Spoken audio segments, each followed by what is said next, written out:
Amada igreja, que dia especial, na verdade. Eu tenho muita alegria de poder compartilhar a palavra de Deus com vocês hoje.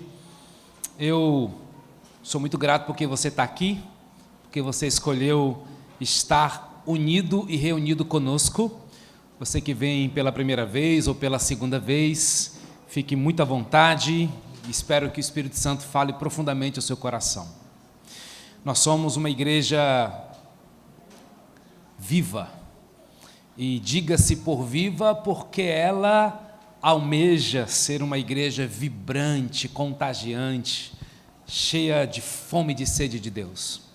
Quando a gente ora que quer sair do raso, isso é uma profunda verdade do nosso coração. A gente ama o Jesus e a gente quer continuar amando mais do que todas as coisas. É meio maluco mesmo isso, gente, amar alguém que você não vê. É meio estranho mesmo você amar alguém que parece que não anda com você. Mas é que os nossos sentidos da fé precisam ser ativados, aguçados. E uma ferramenta extraordinária, talvez a maior ferramenta para a sua fé aumentar, é ouvir a palavra de Deus.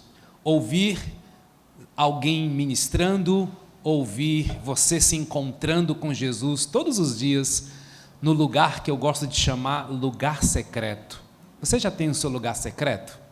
Seu lugar secreto vem daquela expressão de Mateus capítulo 6, quando Jesus diz: entra no teu lugar, entra no teu quarto, fala em secreto com teu pai, que em secreto ele te ouvirá. Se você ainda não tem o seu lugar secreto, eu gostaria de te estimular. Desde quando me converti, fui ensinado a ter encontros diários com Jesus. Isso tem mudado a minha vida, porque de fato quem se alimenta apenas de vez em quando, quem se alimenta só aos domingos, vai ficar desnutrido, né, gente?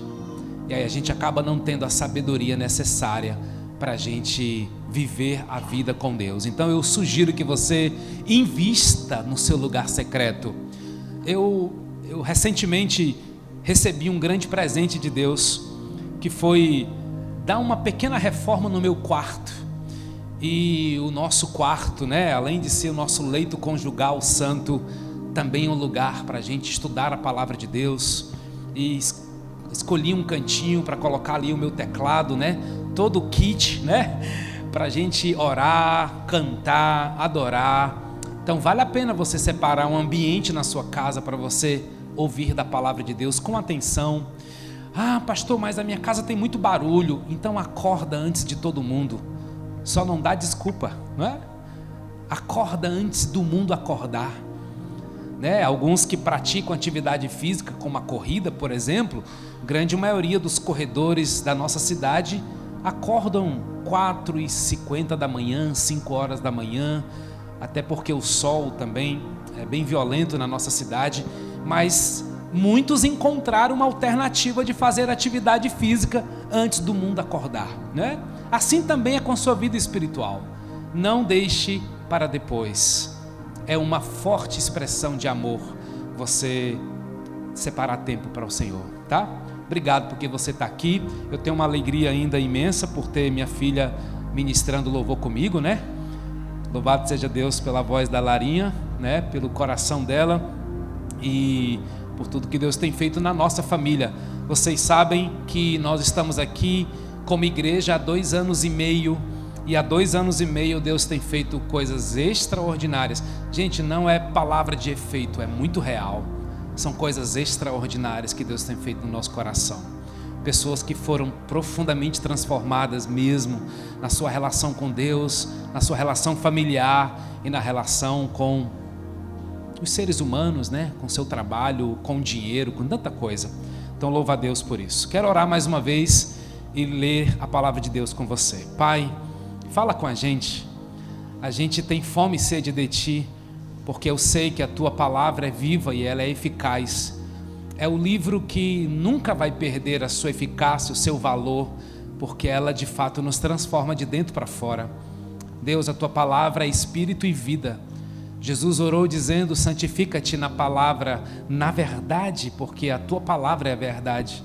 Então, Deus, nós pedimos que no mundo espiritual, o Senhor libere sobre nós uma porção especial de uma revelação tão profunda para o nosso coração. Eu oro assim, Pai, agradecido no nome de Jesus. Amém. Queridos, há uma necessidade imensa no coração do ser humano, e você já sabe disso. O ser humano está em guerra consigo mesmo. Nós ministramos isso semana passada.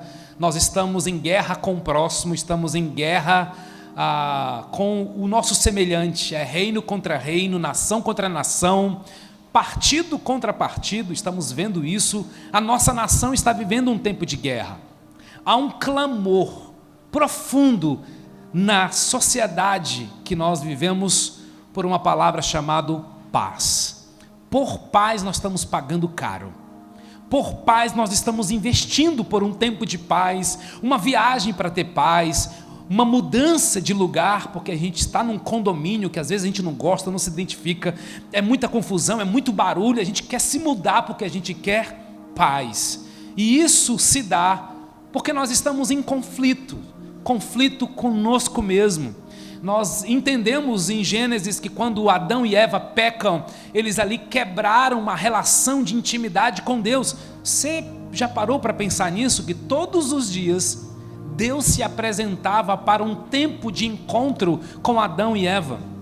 E eles então pecaram, e a gente sabe que a destruição, então, a partir de Gênesis 3 é terrível, e até Jesus vir, são várias tentativas. A arca de Noé e toda a história da vida de Noé e sua família é uma tentativa de Deus de recomeçar, de dar um start para ver uma nova nação, e as coisas não acontecem. Você vai lembrar que Deus chamou Moisés para tirar um povo, gente, eram mais de 2 milhões de pessoas que Moisés foi encarregado de tirar do Egito. E você sabia que toda essa galera não entrou na terra prometida?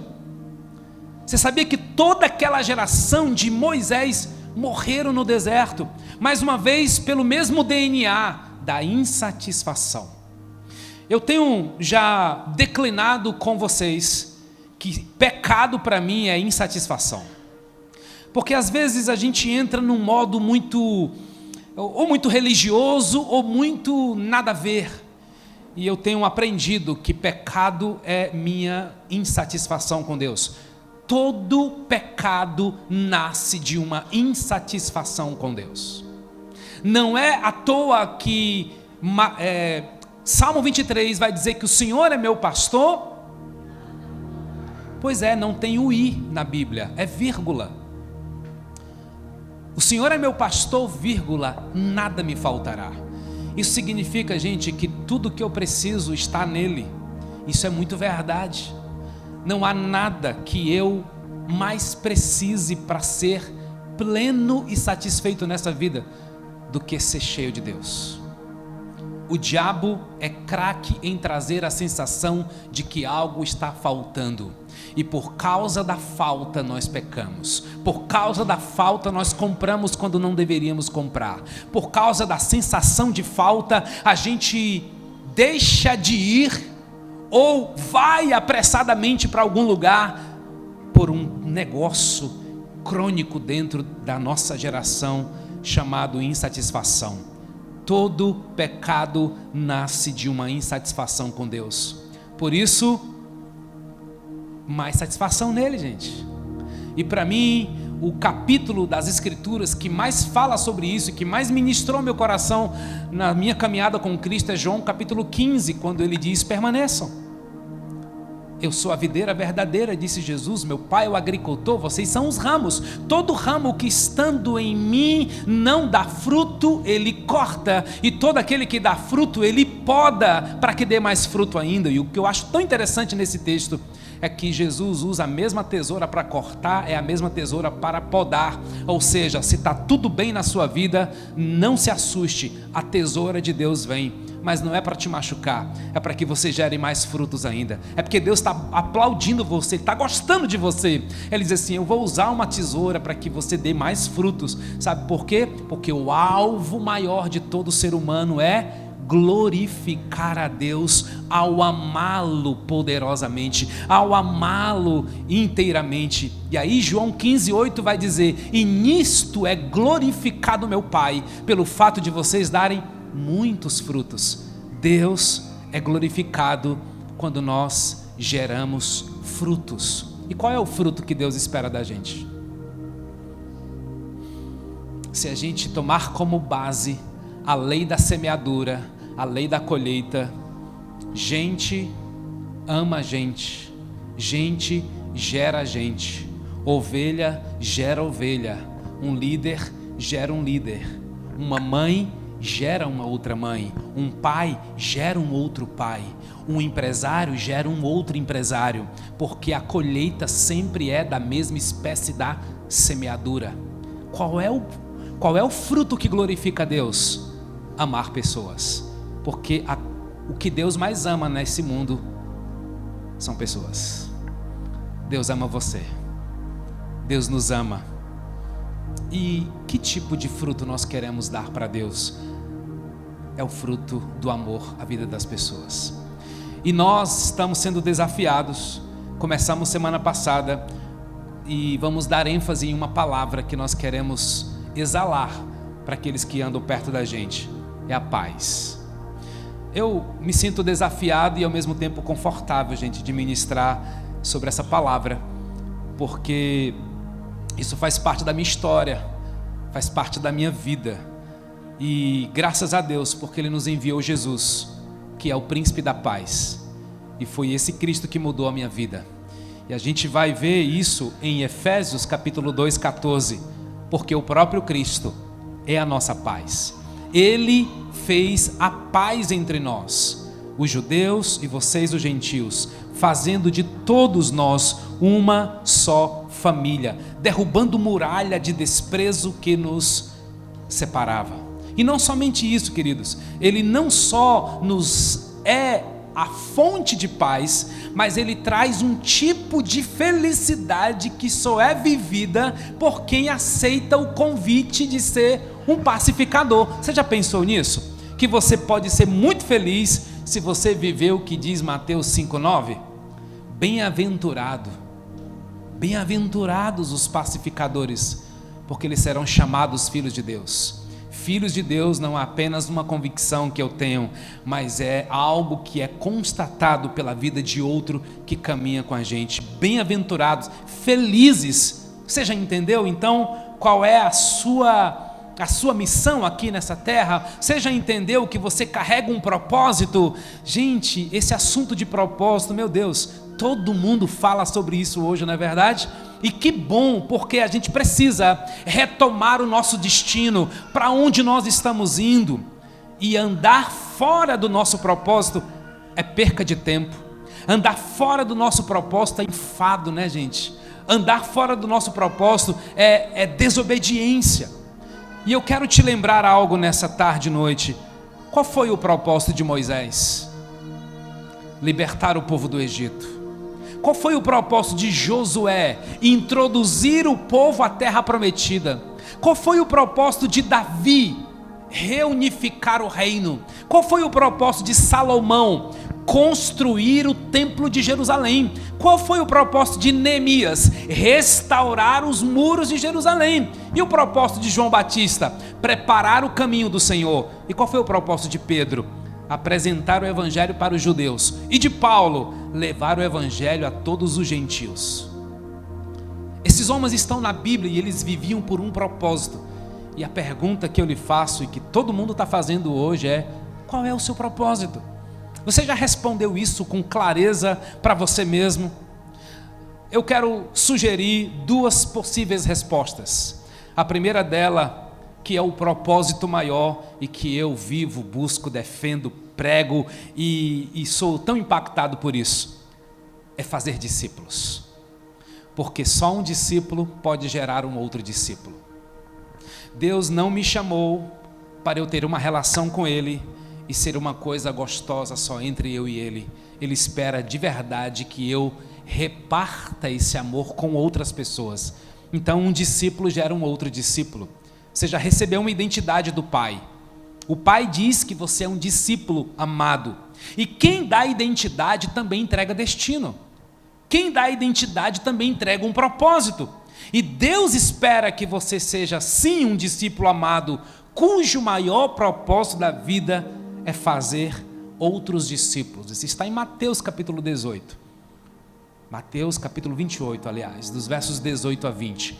Toda autoridade me foi dada nos céus e na terra, portanto vão e façam discípulos de todas as nações, batizando-os em nome do Pai, do Filho e do Espírito Santo, ensinando-os a guardar ou obedecer a tudo o quanto vos tenho ordenado, e eu estarei convosco todos os dias até a consumação dos séculos.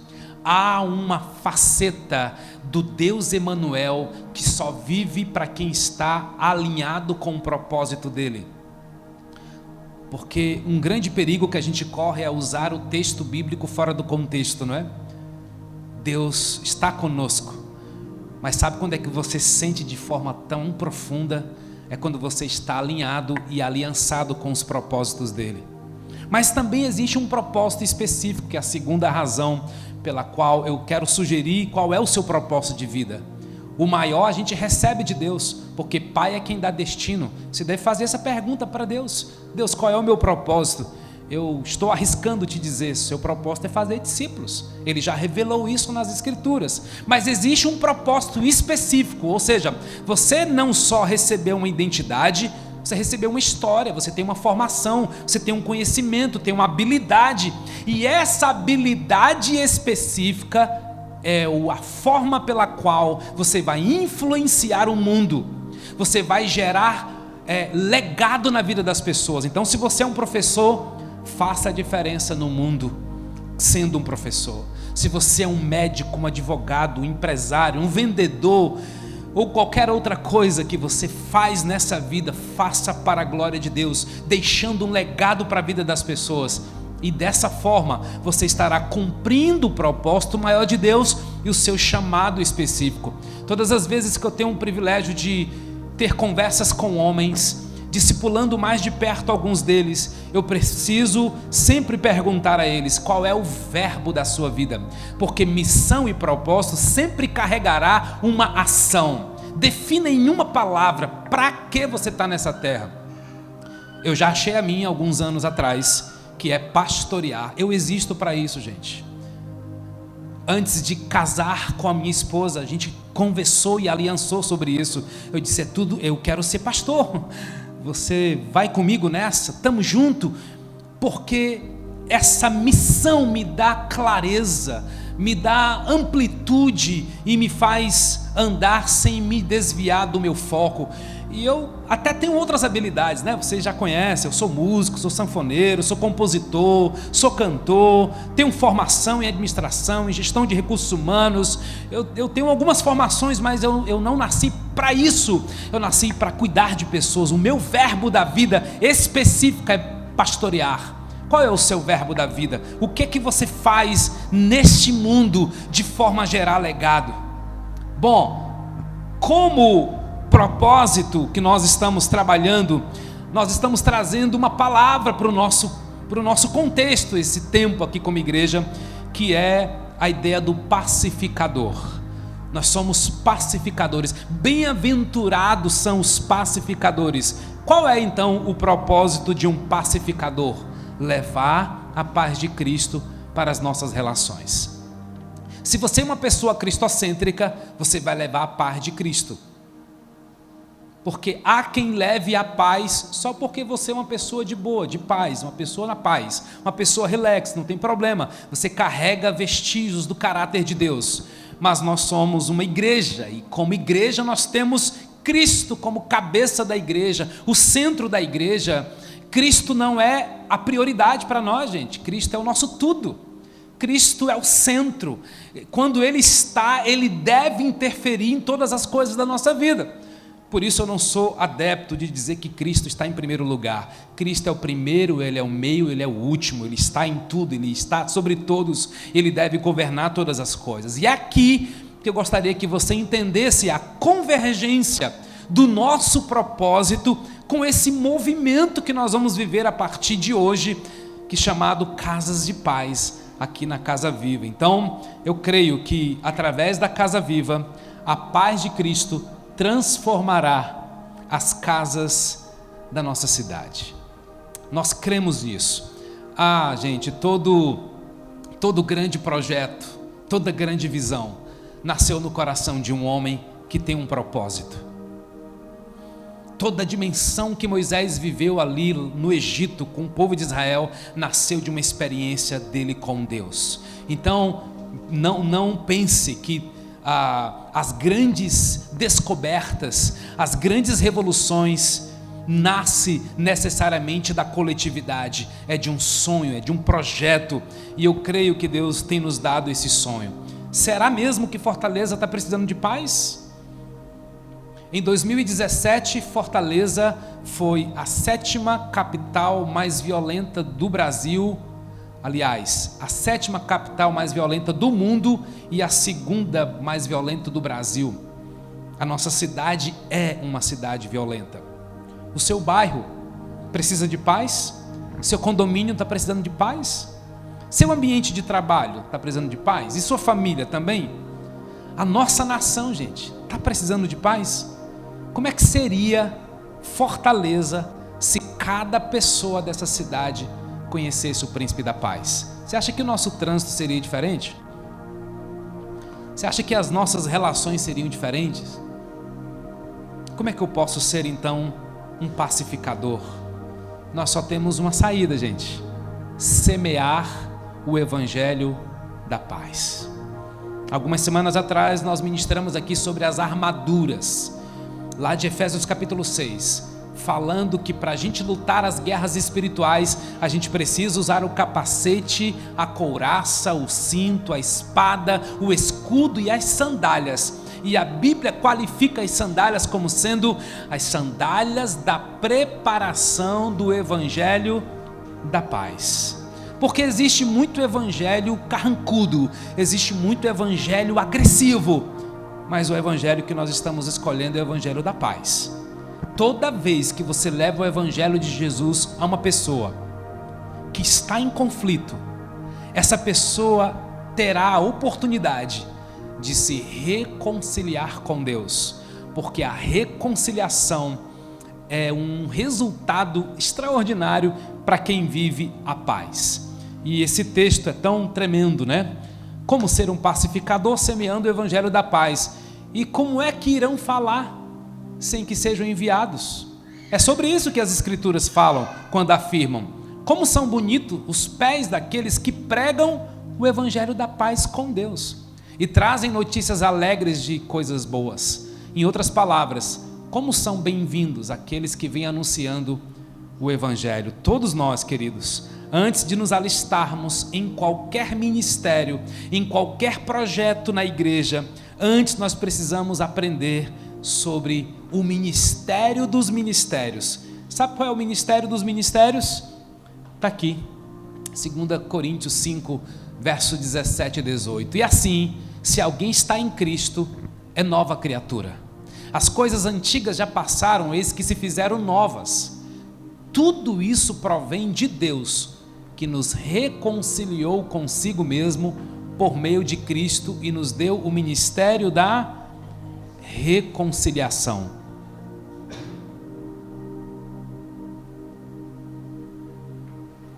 Ontem nós tivemos 2 momentos muito especiais aqui na nossa igreja, que foi o imersão para quem está se tornando membro na Casa Viva, onde a gente apresenta a visão que Deus nos entregou para a nossa igreja, como nós funcionamos, os valores desta igreja, e também fizemos o Engaje.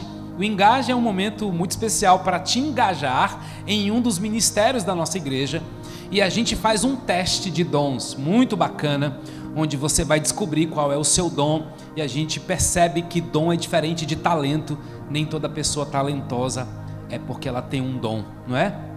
Dom, ela é do Espírito. Existe uma pessoa que tem a origem dos dons, que é o Espírito Santo, e Ele entrega isso para nós. Então, nós queremos estimular toda a igreja a viver um movimento que nós queremos compartilhar a partir de hoje, que é o movimento Casas de Paz. E para isso a gente vai ler o texto de Lucas, capítulo 10. Por favor, abra sua Bíblia no Evangelho de Lucas, no capítulo 10. Evangelho de Lucas, no capítulo 10.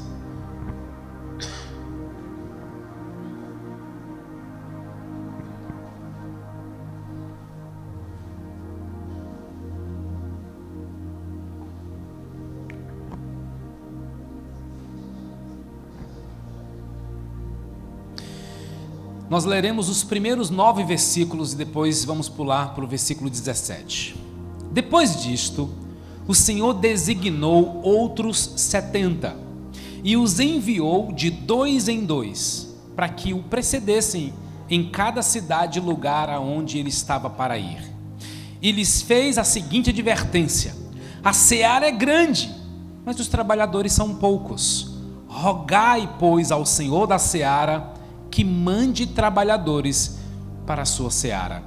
Verso 3: Ide, eis que eu vos envio como cordeiros para o meio de lobos. Não leveis bolsa, nem alforge, nem sandálias, e a ninguém saudeis pelo caminho. Ao entrardes numa casa, dizeis antes de tudo: paz seja nesta casa. Se houver ali um filho da paz, repousará sobre ele a vossa paz. Se não houver, ela voltará sobre vós. Permanecei na mesma casa, comendo e bebendo do que eles tiverem, porque digno é o trabalhador do seu salário.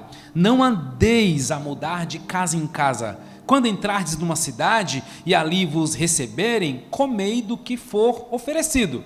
Verso 9: Curai os enfermos que nela houver e anunciai-lhes: a vós outros está próximo o reino de Deus. Pula para o verso 17 agora.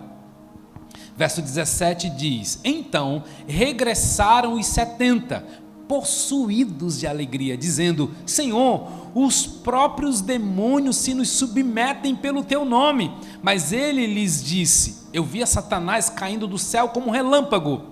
Eis aí vos dei autoridade para pisar de serpentes e escorpiões e sobre todo o povo e sobre todo o poder do inimigo, e nada, absolutamente, vos causará dano. Não obstante, alegrai-vos, não porque os espíritos se vos submetem, e sim porque o vosso nome está escrito ou arrolado nos céus. Texto maravilhoso. É o único evangelho que conta essa história. Vem uma sequência de conversas no capítulo 9, Jesus corrigindo as motivações dos seus discípulos. Aqui é um treinamento, gente, espetacular que Jesus fez com seus discípulos. Jesus corrigiu aquele que, antes de segui-lo, pediu para se despedir dos seus pais. E ele corrigiu isso, porque se você observa, quando Jesus chamou Pedro e André, por exemplo, eles estavam pescando, e a Bíblia diz que imediatamente eles largaram as redes e o seguiram, porque essa é uma característica de um discípulo: ele sempre deixa algo por Jesus. O grande problema do evangelho da nossa nação é porque a gente quer fazer a pluralização, a gente quer somar, quanto mais melhor, tudo vale, tudo, e isso não é verdade, gente. Para ser um discípulo de Jesus, você sempre deixará algo, e normalmente é algo muito importante, porque é assim: aquele que quiser ser meu discípulo, deixará. Essa é uma condição que o próprio Jesus coloca. Eu creio na revolução da nossa igreja, irmãos, a partir dessa semana, através de uma ferramenta vivida no Brasil e fora dela. Para que você entenda, Casas de Paz é um movimento que começou numa cidade chamada Ribeirão Preto, em São Paulo, em uma igreja chamada Comunidade Cristã. E esse pastor chamado Danilo Figueira, tive a honra de conhecê-lo, de vê-lo palestrar pessoalmente. Ele viveu uma grande revolução na sua comunidade e isso tem se espalhado pela nossa nação. Não é a primeira vez que eu vivo e pratico isso na minha vida, no meu ministério, então vai ser muito bom compartilhar com vocês. Bom, eu creio que através das células, através das famílias da nossa igreja, nós vamos cumprir o ID, algo que ainda nós não fizemos tão plenamente. E o que nós vamos fazer é compartilhar o Evangelho para a vida das pessoas. Normalmente a gente diz assim: vem na nossa igreja, vem no culto da nossa igreja, ou você pode ir lá na célula. O que a gente vai fazer daqui para frente não é vem para a igreja, não é vem na célula. Esse é um movimento que nos desafia a ir. Agora é vão, né? Não é venham, agora é vão. Agora nós precisamos olhar para esse texto e entender qual é a dinâmica do reino de Deus, porque nós existimos como igreja por causa de uma missão, e essa missão tem a ver com alcançar pessoas, porque igreja de verdade só é igreja se ela for para os de fora. Se for só para os de dentro, é um clube, é uma outra coisa. Se é igreja de verdade, ela precisa abraçar a todos, e por causa disso nós precisamos, amados, nos posicionar diante de uma ordem de Jesus, que nós chamamos de uma grande comissão. Aqui não é uma grande missão, a missão é pessoal, a comissão é coletiva. Comissão, uma comunidade com uma missão. Mas isso exige de nós um posicionamento, que é a obediência. Eu penso que nós precisamos admitir que a evangelização não tem a ver com resultados. Evangelizar tem a ver, em primeira mão, com obediência. Há uma ordem que Jesus nos deixou. Eu evangelizo como resultado da minha obediência. Eu evangelizo, eu lidero células, eu convido pessoas, porque eu quero que a ordem de Jesus, que Ele me deu de trazer outras pessoas que estão vivendo na escuridão, para que elas encontrem a luz. E trazer pessoas que estão em conflitos, que estão em guerra, para que elas encontrem a paz. Amados, ganhar pessoas para Cristo não deveria ser um movimento, uma campanha, mas uma forma natural de viver da igreja, porque tudo que é saudável cresce. É verdade que nem tudo que cresce é saudável, mas tudo que é saudável cresce. E se alguma coisa não está crescendo na sua vida, é hora de se questionar. O que está doente? O que está em desarmonia? Por que não avança? Por que não cresce? Por que não expande? E a gente precisa fazer essa pergunta como igreja. Por que não cresce? Até porque, amados, é contraditório ser discípulo de Jesus e não compartilhar essa mensagem com outras pessoas. É contraditório. Se vejo que alguém está no trilho da morte e eu não tenho compaixão dessa pessoa, algo está danificado na minha vida cristã, na minha fé cristã. Evangelizar pessoas é o nosso chamado. Igreja é comunidade da proclamação. E nós usamos a expressão cativar, porque cativar é muito mais do que atrair. Está na nossa declaração de visão, ser uma igreja viva, cativante, porque para ser cativante você precisa necessariamente se relacionar. Não são apenas armas espirituais, precisam ter maneiras amáveis, pacíficas, gentis de se conectar com as pessoas. O que Jesus fez aqui foi desafiar 70 novos convertidos. Importante isso, queridos, porque Jesus pega 70 novos discípulos, e aqui eu já gosto, porque não é uma tarefa para a liderança, é uma tarefa para toda a igreja, porque são novos convertidos que estão sendo desafiados aqui. Vamos combinar uma coisa, né, gente? Todos os discípulos de Jesus eram novos convertidos.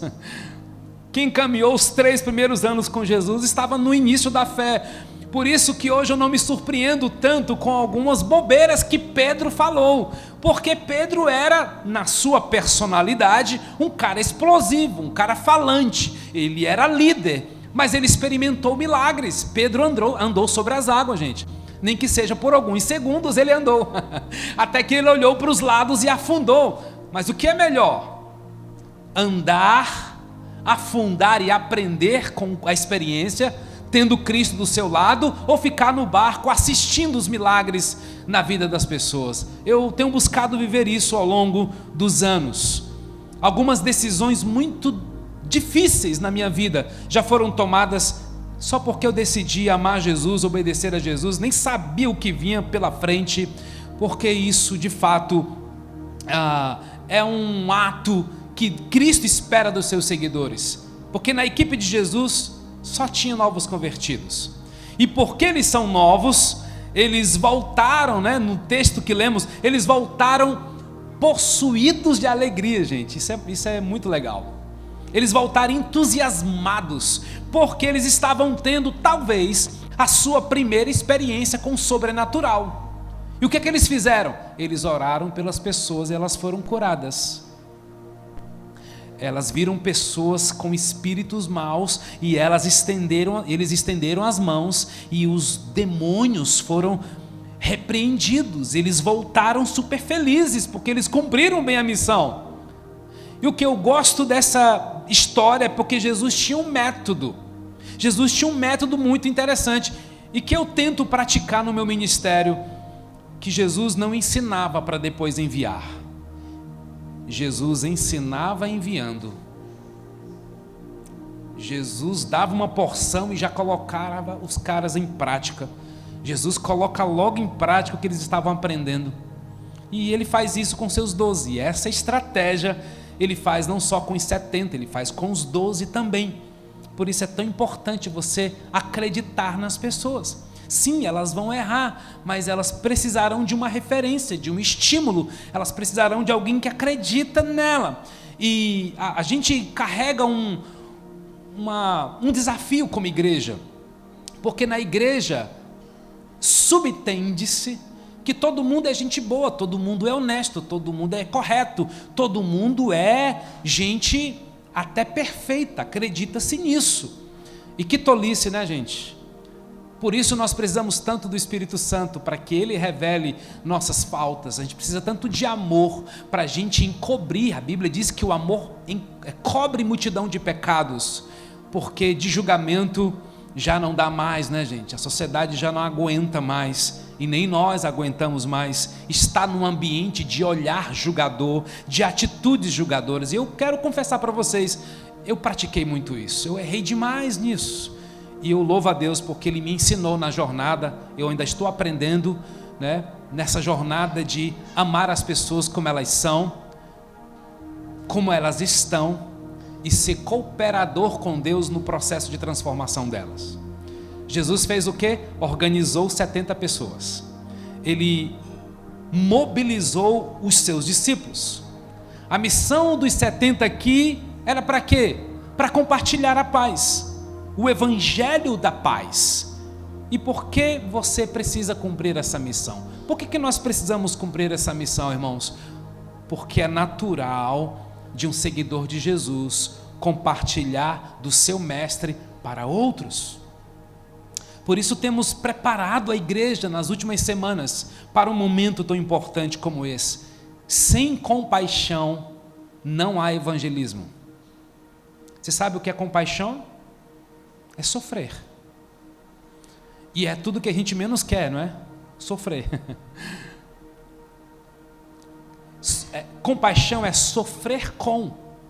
Só que esse tipo de sofrimento não é para você afundar com quem está sofrendo. É para você restaurar quem está passando por dias difíceis. A empatia nunca esteve tão em alta como na nossa sociedade. É compaixão, é empatia, é você penetrar nos momentos sombrios do outro, não dando a ele explicações fáceis, não dando para ele 3 passos para você sair do sofrimento, mas é você oferecer um ombro e chorar com os que choram. Por isso o nosso DNA como igreja é buscar ser uma igreja família, gente. A menos que você não queira ser transformado, você será bem-vindo para viver do jeito que você quiser. Mas nós oferecemos ombros nessa igreja. A gente oferece ouvidos nessa igreja. Porque há cura num compartilhar, há cura numa confissão. Quem diz isso é a palavra de Deus. Tiago capítulo 5, versículo 16. Orem uns pelos outros e confessem os seus pecados uns aos outros, para que sejam curados. Você sabia que há cura em um ambiente de empatia, de amor, de perdão, para que você restaure a vida de alguém? E como é que Jesus faz? Ele envia de 2 em 2. Aí eu começo a trazer um pouco mais da estratégia para nós. Isso é uma estratégia que Jesus usou, mas deixa eu lhe dizer, é muito mais do que uma estratégia, é um princípio, gente. A Bíblia diz que é melhor ser 2 do que 1. A Bíblia diz que no reino de Deus ninguém faz nada sozinho, nada. No reino de Deus é comunidade, é comunhão. É assim que nós vamos fazer as casas de paz. Nós vamos pegar os nossos 100, 110, 120, 150 pessoas dessa comunidade e vamos formar as duplas. Se são 70 pessoas, quantas duplas Jesus formou? 35 duplas organizadas. E depois de organizar as duplas, Jesus espalhou os seus discípulos nas cidades, nas aldeias. E sabe o que é interessante? Eles foram adiante de Jesus, porque Jesus passaria por aquelas cidades. Então, nós vamos entrar em casas, e ao entrar em uma casa, nós vamos fazer o mesmo que Jesus fez, ou que os discípulos fizeram: que a paz de Cristo esteja sobre você. Que a paz de Cristo esteja sobre esta casa. Por isso, irmãos, a missão principal da Casas de Paz, simples, gente, muito simples. É profundamente simples e simplesmente profundo. É levar a paz de Cristo para entrar dentro das casas de nossa cidade. Eu e Vanessa temos, desde quando casamos, a alegria e o hábito de receber pessoas na nossa casa sempre. Nunca houve um período que a gente não recebesse alguém, mesmo quando as crianças eram pequenas. A gente gosta disso. Vanessa vem de uma família grande e ela, na sua história de vida, conviveu com primos, com amigos, com vizinhos, sempre a casa cheia. Na minha família também, eu tenho mais 5 irmãos, casa cheia, sempre tinha alguém que vinha do interior, que passava uma temporada na casa com a gente gosta disso, e eu entendo que a casa é um ambiente que a gente quer tanta paz, né, gente? A gente quer ter o nosso espaço, isso é nobre, isso é lindo, isso é maravilhoso, mas o que a gente não sabe, ou o que a gente tem perdido a perspectiva, é que as últimas estatísticas confirmam que a casa é o 4º lugar mais perigoso de se viver na nossa nação. Olha que eu pesquisei nos últimos dias, tá? E não pesquisei sozinho no Google, não. Eu fui atrás de fontes. Eu fiquei tão assustado com esse dado, gente. Eu não vou trazer dados porque não precisa, né? É só entrar aí nas suas redes que você vai receber as más notícias de divórcio, de drogas, de abusos e outras mazelas. Será mesmo que essa estratégia é tão simples assim? Será mesmo que a gente não está precisando de paz? E a gente precisa de Cristo, que é o príncipe, o autor da paz?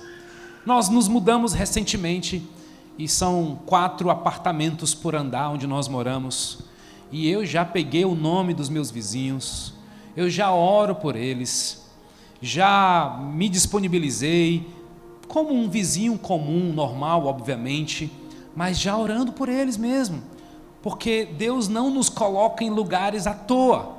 Eu é que decido fechar os meus olhos para não querer ver ninguém.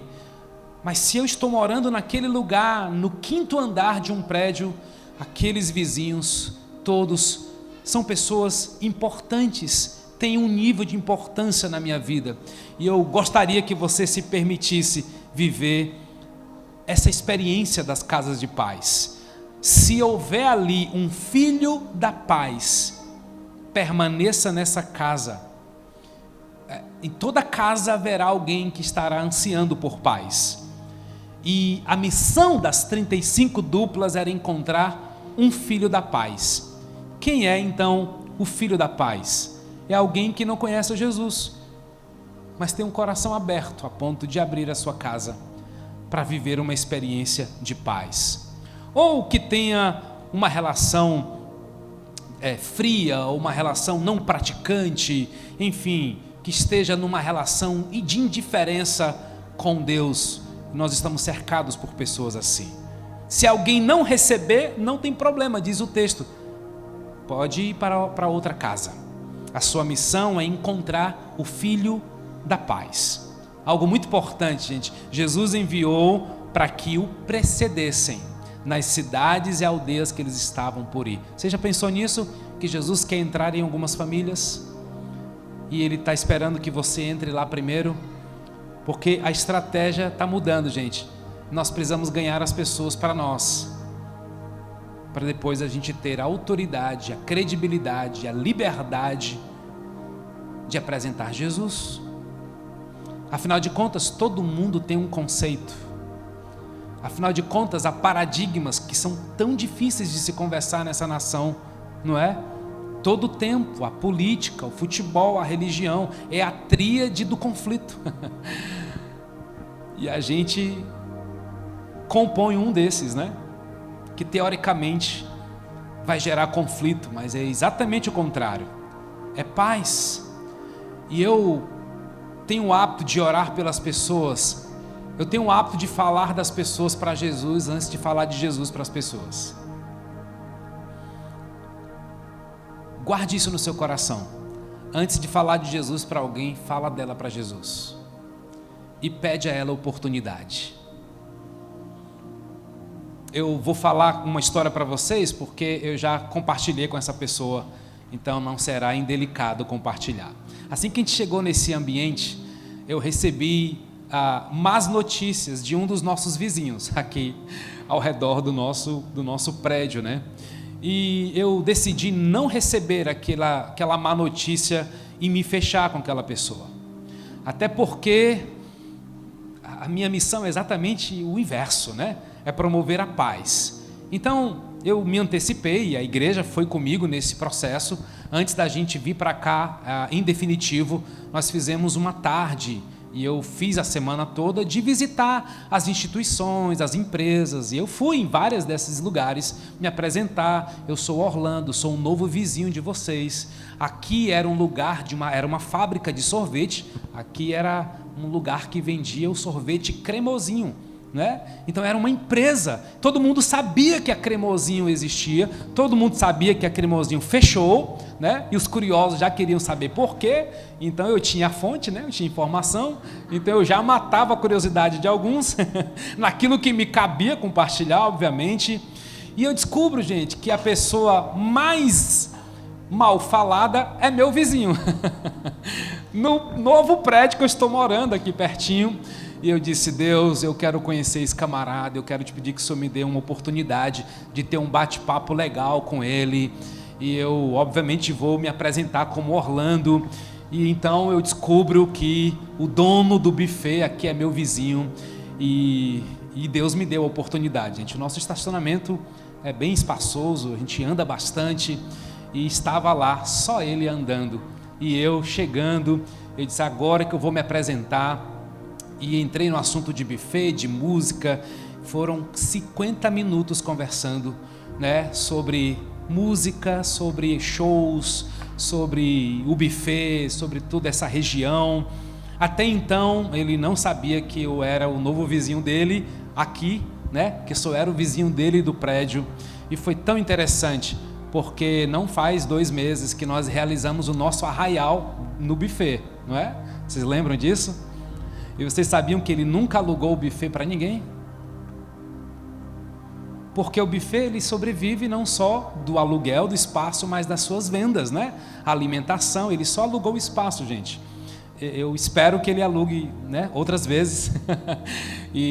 Mas foi um tempo tão legal, tempo de estabelecer a paz com aqueles que já se apresentam para nós ou nos apresentam como sendo pessoas difíceis, antipáticas. Não. Jesus está dizendo o seguinte: abram as portas para mim, mas antes de chegar lá eu vou enviar algumas pessoas. Eu vou enviar para vocês os semeadores da paz. Eu creio, irmãos, que as 35 casas que aquelas duplas foram abrir, Jesus chegou em cada casa e lá ele não só fez os mesmos milagres que os seus discípulos fizeram, mas ele fez ainda mais. As casas de paz, gente, é uma oportunidade de Deus. É uma oportunidade para cada um de nós irmos onde as pessoas estão. Sim, tocando as campainhas, conversando nos estacionamentos, batendo nas portas, com muita educação, abordar as pessoas, normalmente as mais próximas, a quem a gente já tem uma relação, até porque nós já não somos mais adeptos de você sair com um folhetinho, né? Eu fiz muito isso na minha caminhada cristã, domingo, 2 horas da tarde, incomodando as pessoas que queriam dormir depois do almoço, e eu ligando uma caixa de som e tocando e cantando. Eu fiz isso, eu já incomodei muita gente, né? Mas eu acredito que é uma forma diferente, mais relacional, mais amorosa, mais pacífica, para a gente apresentar o Cristo, príncipe da paz. E aí você vai perguntar para essa pessoa: você gostaria de receber paz na sua casa, na sua família? Não tem problema se alguém disser: não, eu já tenho, está tudo bem, não tem problema. O que aconteceu dentro daquela casa, gente? Essa é a única informação que o texto não dá. O texto não fala da programação que aconteceu nas casas de paz. O texto não fala. Bem que eu queria saber, mas a gente vai propor o que fazer nesse momento, né? O que nós sabemos é que houve naquelas casas milagres. O que houve naquelas casas foi salvação. Porque Jesus disse assim: não fique tão feliz assim que alguém foi curado. Às vezes é o que a pessoa mais vai querer receber, uma cura. Mas se alegre porque elas agora estão com seus nomes escritos no livro da vida. Porque quem entrega a sua vida a Jesus, gente, o nome é escrito no livro da vida. E Jesus, quando voltar, ele vai abrir o livro, ok? Isso está na Bíblia. Isso vai ser tremendo o dia que a gente viver esse processo. Então, vamos entender melhor como é que funciona para que a gente comece a praticar, né? Primeiro, os novos na fé, todos podem viver essa experiência.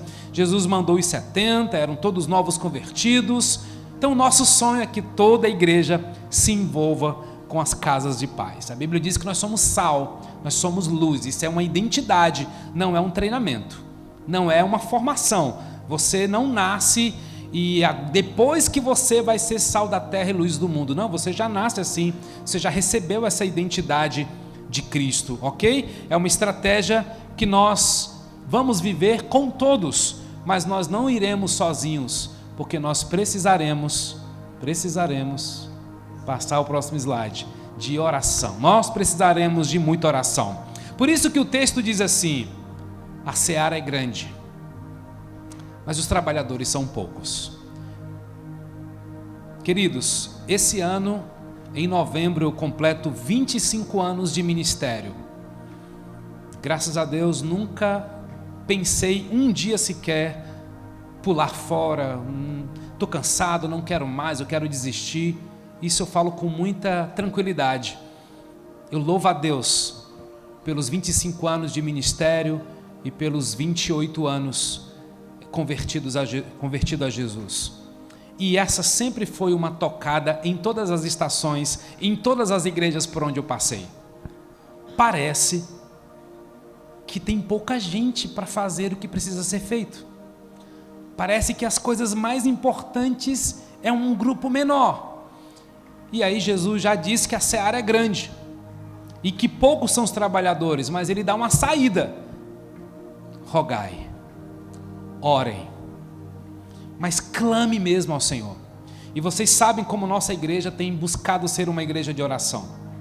Gente, a gente ama orar, a gente ama buscar a presença de Deus, a gente se encontra toda semana, a gente tira um tempo dentro do nosso culto para oração, a gente pede oração, A gente ora uns pelos outros.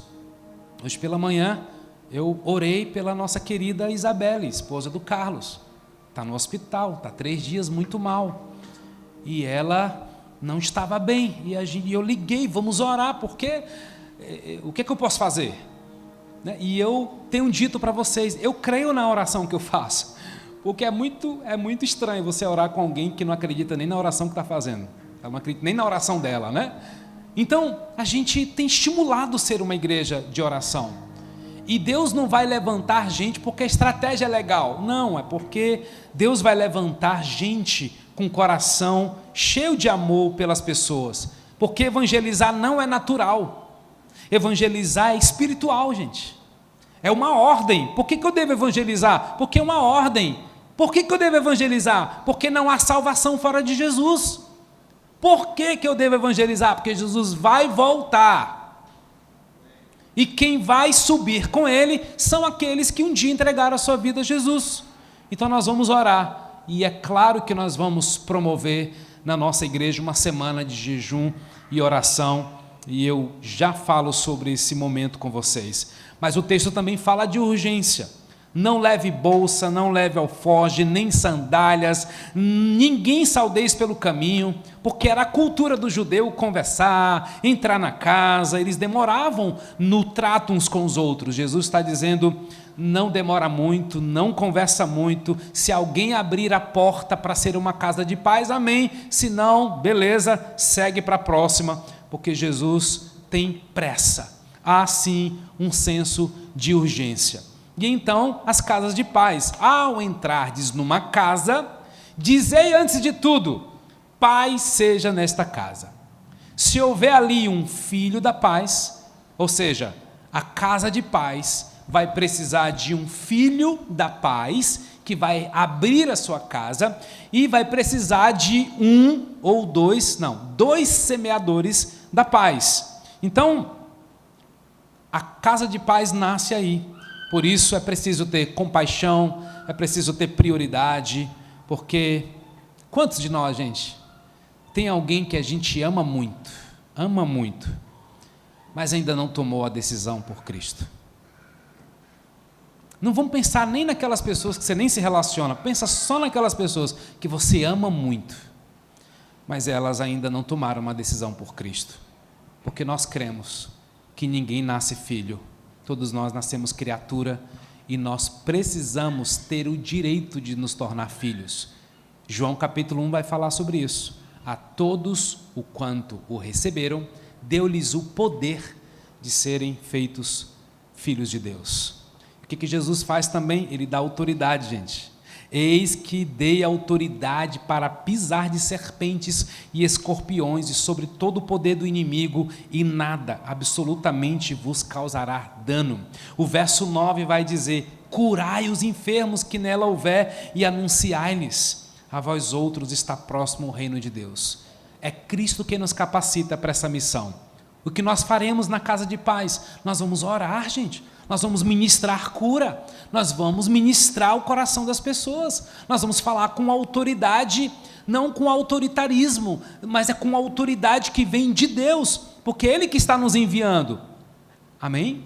Quando Jesus enviou os seus discípulos, Ele deu a eles autoridade, é a mesma coisa da grande comissão, em Mateus capítulo 28, toda autoridade me foi dada. A grande comissão começa com a autoridade de Cristo, porque nós vamos enfrentar, como diz o texto, às vezes vamos entrar em ambientes que não é tão agradável, não é tão pacífico assim, mas nós vamos no nome de Jesus.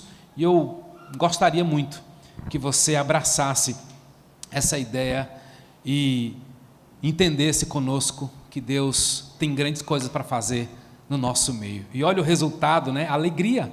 Então regressaram em 70, possuídos de alegria, dizendo, Senhor, os próprios demônios se nos submetem pelo Teu nome. Ah, gente, Deus vai fazer grandes maravilhas.